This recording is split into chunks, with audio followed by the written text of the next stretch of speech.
In 49 other states, it's just basketball. But this is Indiana, and they do things a little bit differently. The Pacers have now taken a 2-1 advantage over the Thunder in the NBA Finals, and they are now in that driver's seat. They had an incredible win in Game 1, which really came as quite the shock, considering that when you're on the road against the Thunder, teams don't win too often. And then in Game 2, it felt like the Thunder, they recognized the mistakes that they made in Game 1, in which no matter how well the Thunder played all that game, the Pacers kept fighting back and made their way back into it, especially come that fourth quarter. So what the Thunder did is they would go on these long, sustained 19-2 runs. And so that way, if Indiana had a little bit of a run, like 7-0, it wouldn't cut into the lead as much. And OKC executed that game plan very, very well. But in Game 3, Indiana responded once again, and now they've taken a 2-1 lead. And this was, in my opinion, the best showing of what they have to offer so far. Because in Game 1, the Pacers didn't lead until there were 0.3 seconds left in the game.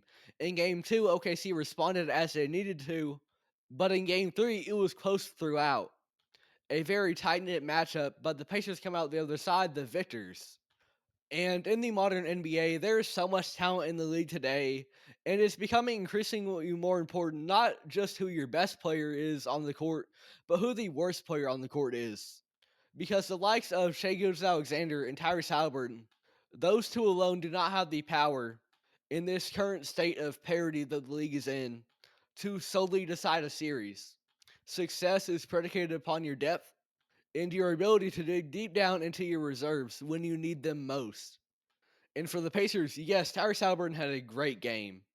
This was his first proper incredible game in the finals. He, of course, had that moment in game 1 to win the game, but overall, it was not a resounding night for him, and you could say the same thing with Game 2. But in this one, in front of the home crowd at Gainbridge Fieldhouse, Tyrese Haliburton was a different animal. When he's on, number 0 is an incredible point guard. But relative to expectations, perhaps the two most impressive performances were from TJ McConnell and especially Bennedict Mathurin. For McConnell, he really fed off the energy of this home crowd because the atmosphere in Indiana was electric. And McConnell had far and away his most impactful game of this final series so far. 10 points, 5 assists, but most importantly, 5 steals. And when you were able to force that many turnovers, it makes the opposing offense really think about their decisions and their ball security, if they're being safe with the ball. And then you can get them to overthink, and it just racks up the turnovers. And TJ McConnell really set the tone for that. He made some great hustle plays as well.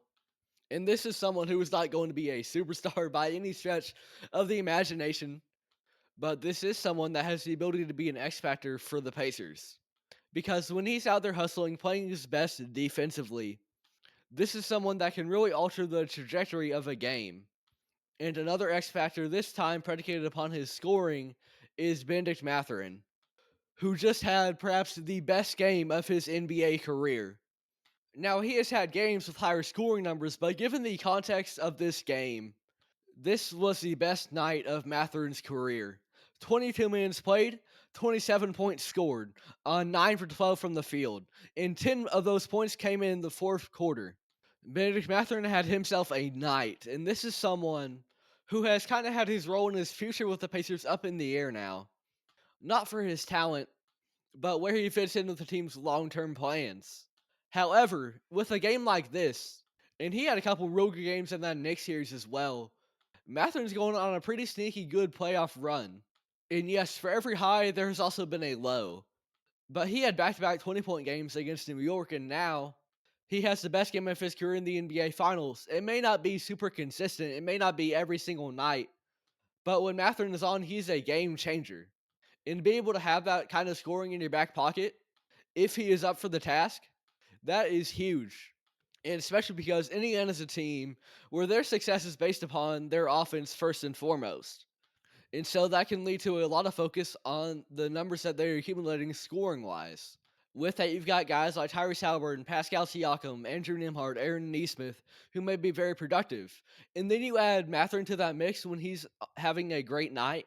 That just takes your scoring to another level.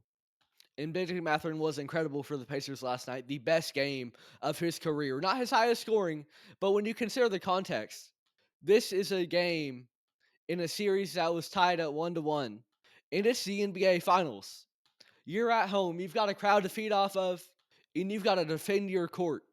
And that's precisely what Mathurin did, especially with his 10 points in the fourth.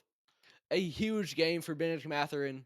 This is someone who, as a rookie, scored 16.7 points a night. He can be a great scorer when you give him the ball. And last night, he was not only given the ball, but he took it and ran with it. A great showing for him. And as we head into game 4 on Friday, another one in Indianapolis. That is a must win if you're the OKC Thunder. You cannot go down 3-1 against the Pacers. If you do, this series is a wrap. And if you're going to beat Indy, you've got to do it early. You cannot keep it tight like this game 3. You cannot allow them to keep coming into it like game 1. You've got to beat them early and you've got to make a statement on the road. Because if this gets to a close game in the final stages of it, that is not a situation you want to be in if you're the OKC Thunder. And that is the kind of situation that the Pacers, they want to be in. Because time and time again, they show up in biggest moments. Every time it seems like you can put them down, they find a way back up. Especially come a fourth quarter, it feels like Indiana elevates their game to another level. This was a great win for them. In game 4, this is a chance now to put the series away and etch their name into the history books as NBA champions. For the OKC Thunder, they must be able to respond.